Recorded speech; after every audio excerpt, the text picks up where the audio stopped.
आपण आम्हाला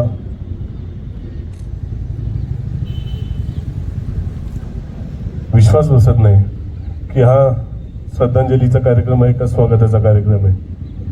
कारण काल परवा बोलणारे दादा आज आपल्यामध्ये नाहीत.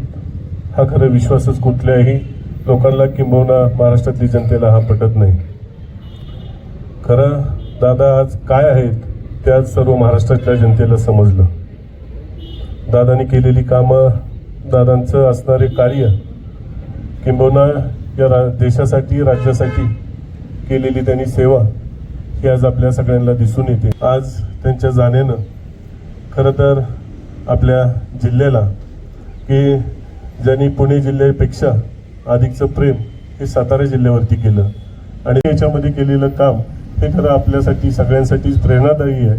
आज जीवनामध्ये कसं काम करावं याचं आदर्श आणि मूर्तिमंत उदाहरण कोण असेल तर ते दादा असतील.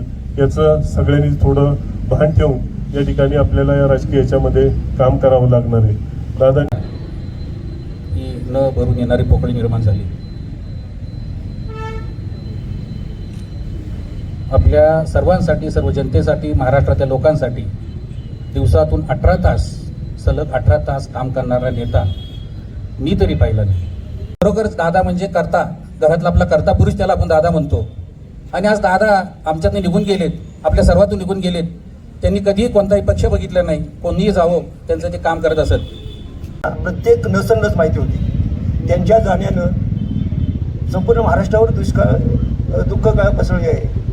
म्हणजे महाराष्ट्रातच म्हणतो, पण यात युवकांचं तसं पाहिलं तर सहकारातली किंवा शैक्षणिक याच्यातली पोकळी भरून निघणं फार अवघड आहे. आज बाप माणूस आणि आत्तापर्यंत जेवढे महाराष्ट्र असून ते महाराष्ट्राबाहेर काही नेते गेले असतील त्याच्यापेक्षा सगळ्यात जो बाप माणूस होता तो अजितदादा होते. आपले माणसाचं स्टेटस मग तो कुठे, दादांचा उपकार फार या पाचगणी महाबळेश्वरवरती भरपूर उपकार आहेत. त्याने प्रचंड अशी कामं या पाचगणी महाबळेश्वरमध्ये केलेली आहेत. आज खऱ्या अर्थाने आपण बघतो पाचगणी आणि महाबळेश्वर खरंच बोडकी झाली.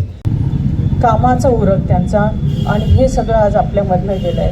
दादा आहे जो छोट्या मुलांचा पण दादा होता आणि किती ज्येष्ठ व्यक्ती असेल त्यांचाही तो दादाच होता. माहितीच आहे, दादा आपल्या जिल्ह्याचं एकदम आवडतं, सगळ्यात आवडतं व्यक्तिमत्व होतं. त्यांनी आपला जिल्हा दादांना भेटले, जे दादांशी संपर्कात होते त्यांच्यासाठी तर ते आदर्श होतेच. म्हणजे